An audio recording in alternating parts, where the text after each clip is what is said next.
Fear is the oldest companion of humankind, older than language, older than history, older even than love. But what if I told you that to live without fear is not to fight it, but to understand it? Imagine you're walking alone at night. The streets are quiet. The wind moves softly through the trees. And in that stillness, a sound echoes behind you, of footsteps. Immediately, your heart pounds. Your muscles tighten. Your mind begins to spin stories. Who is it? What do they want? Should I run? This moment is pure fear, the body's ancient alarm system ringing loud and clear. It's the same instinct that kept our ancestors alive, when a rustle in the bushes could mean a predator. In that sense, fear is not your enemy. It's your oldest survival tool. Alan Watts often said that the trouble is not fear itself, but how we relate to it. We live in an age where physical danger is often minimal compared to our ancestors. Yet our minds produce fear constantly. Fear of losing our job, fear of being judged, fear of missing out, fear of failing, fear of the future. We have taken a tool designed for immediate survival and allowed it to dominate our everyday lives. It's as if a smoke alarm went off every time you lit a candle. Watts would point out that fear is not something you can eliminate through willpower or positive thinking alone. That's like trying to push down a beach ball underwater. The harder you push, the stronger it pops back up.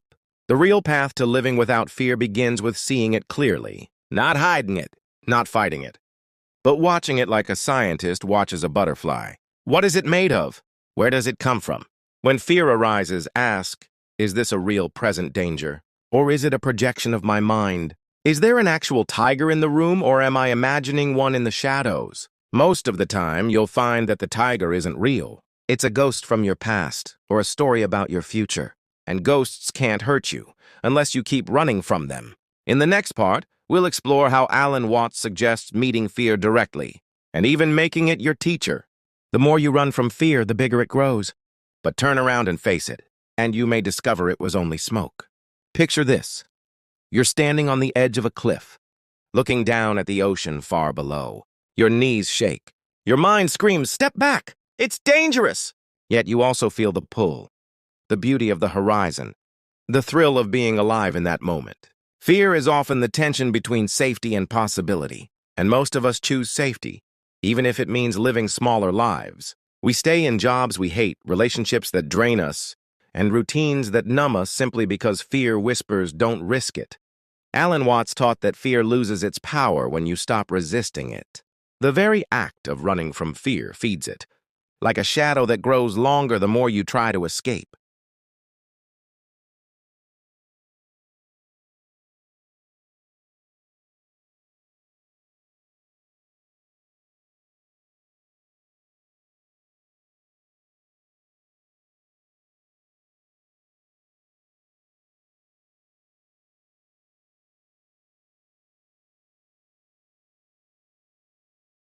Instead, Watts suggests we treat fear like a guest in our home. When it knocks, open the door, invite it in, sit with it, ask it questions.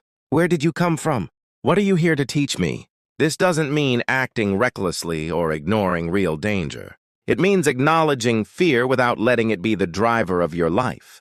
You see, fear often tries to disguise itself as logic, telling you all the reasons why you can't do something.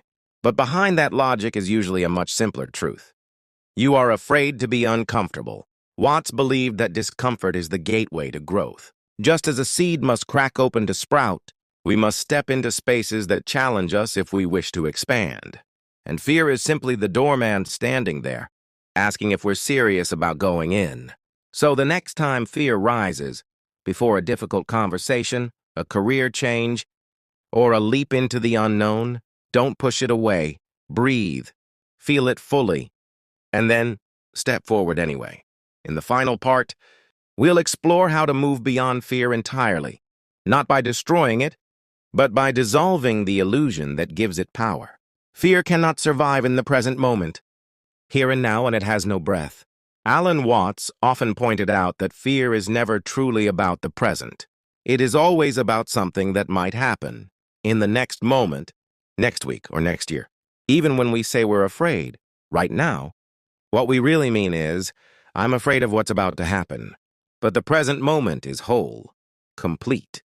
If you bring your attention entirely to now, you'll see there's no space for fear to take root. Right here, right now. You're simply breathing, hearing these words, sitting or standing where you are. The problem begins only when the mind starts wandering into imagined futures. Watts would say, the art of living without fear is the art of living completely in the present, because the present is all there is.